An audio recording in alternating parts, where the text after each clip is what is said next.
also markers, so I can show you again the markers. And scan. First step, like yesterday, is to stick the markers. Let's do it, then we will talk about what happened yesterday.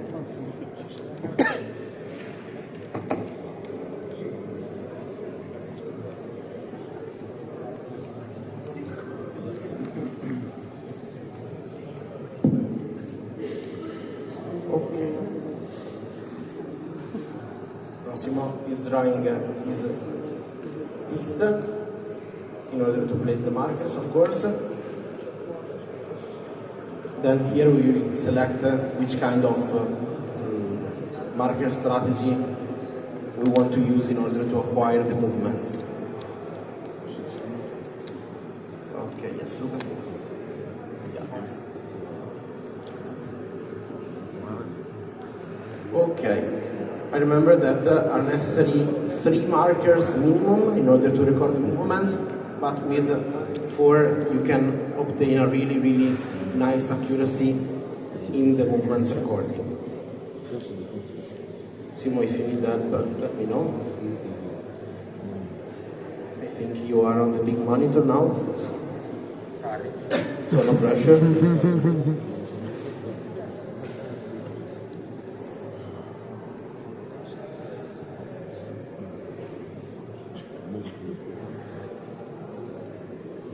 Let me know if you need tissue or...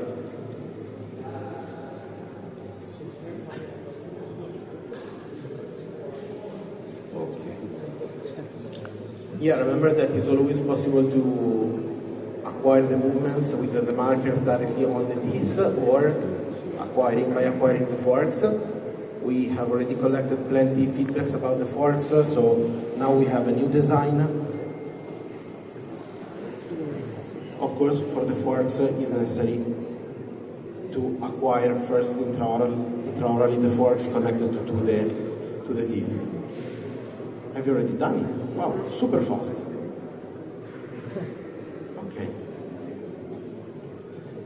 Okay, yeah, compared to yesterday, I think now the software recognized the markers in less than 1 second, so then Simone will explain you the issue of yesterday, but it was 100% related to the calibration. Okay, first step, static phase.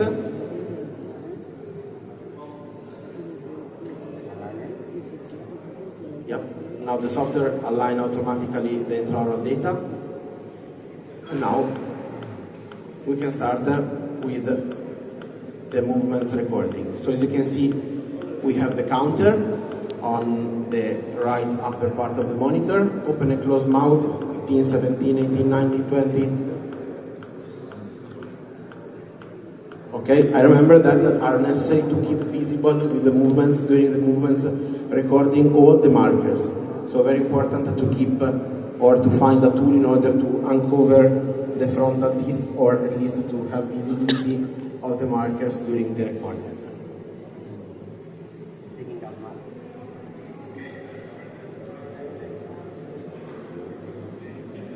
Take your time, Simone. How many markers you eat, Simone? With the new software, few, but with the previous versions, I had a lot of markers. I'm still here, so it's okay. Later we will talk about what happened yesterday, because it's very important, but I wanted to proceed here, because we will have also the possibility to reply to questions raised up by David yesterday. Now I have to stick 2 markers, one on the nose, one on the chin, because the purpose is to get my freeway space. I have not a lot, but I will show you how to.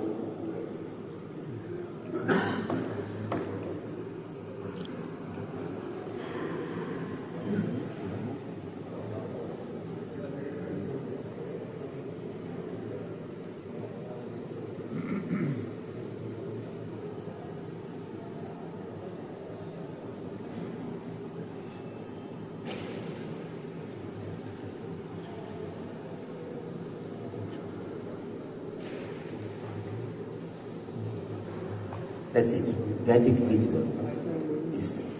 Is fixed on the bill. Well, it's a new type of markers. Could be. I have to check which markers you got. But The old one? first, software asks me to close the byte at max intercuspidal position, and I'm going to record some data about this distance.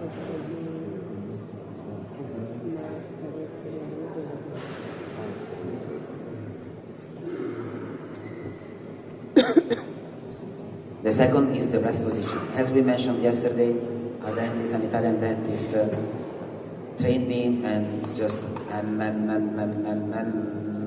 your bite opens. Okay.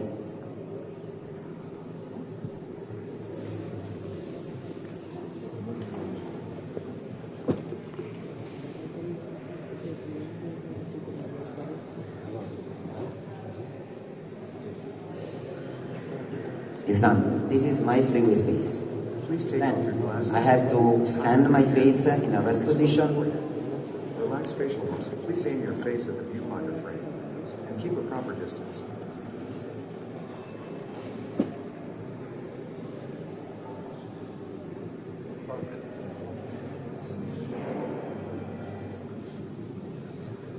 And that's it. Scanning face is done. Now I can check the alignment, and I have to align the two faces, taking advantage of the transitive property, because I want to align everything also to the rest face, the face in at rest position. Do you like the background? You know that you can change the background. This is the gray one. I prefer this one. Settings allows you to change many things. Obviously, in the e-learning platform, you can find several things. But you can change the background, you can customize the name of additional scan, you can add your music, and so on. Okay. Data alignment.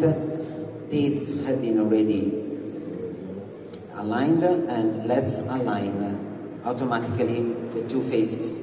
Wow, I have to sleep, I think. Okay, you know that with the open mouth, this part for sure has been modified, applying the mouth retractor. When I align the face, it's necessary to check the front, the ears, and the nose, because these zones have not been affected by applying the open mouth, the mouth opener, sorry. Okay, let's go ahead. This is super. I love it. Optimal jaw relation. What's the main purpose? The main purpose is to define a new vertical dimension of occlusion and setting the position, the new position of the mandible at the most stable, natural, and repeatable position for the patient. Software starts asking the definition of the mesial sagittal plane. I can take advantage also of having my teeth, obviously. I can modify what the software decided by default, so I can customize everything. Let me check. And then what I have some control points. These control points are very well-known control points from the literature, dentistry literature. And here we have the legenda, so we have the explanation of each point, and the DOL has reference where these points should be. Remember that the software works with machine learning algorithms. If you adjust the default position of these points, the software learns. Next project will be more precise, and so on and so on and so on. Why it's necessary to define these points? Because I want, not me, but the software wants to define the optimal occlusal plane from the face reference. There are different ways to define the optimal occlusal plane. We have the face right here, and this is how it works. Oh wow, my measure plane is super.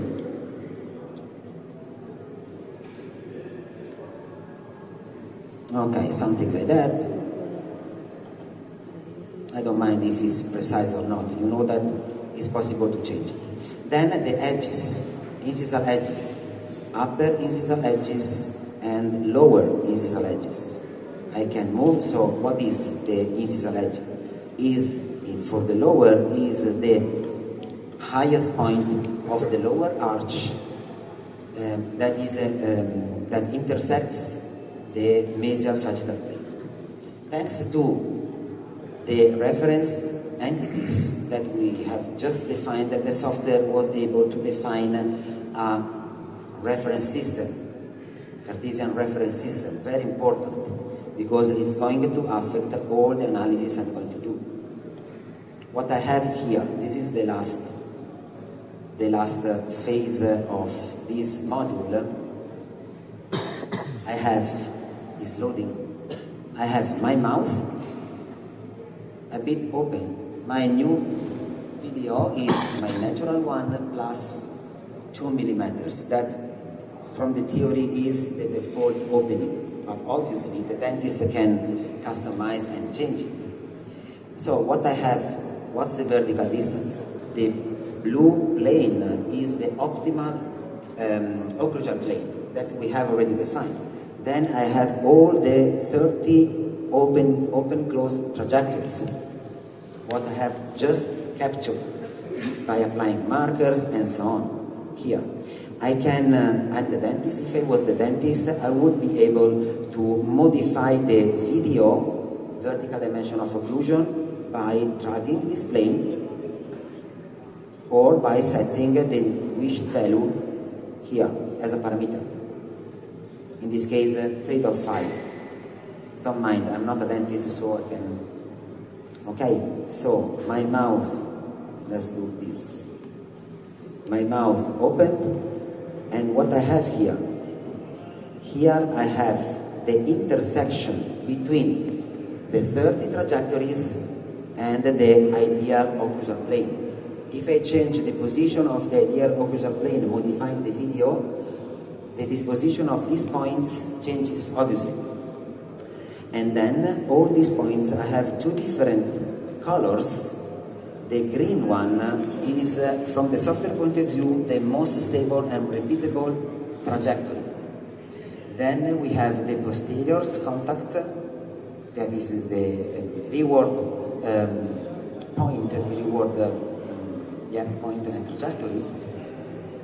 I have here the possibility to take some measure, because there are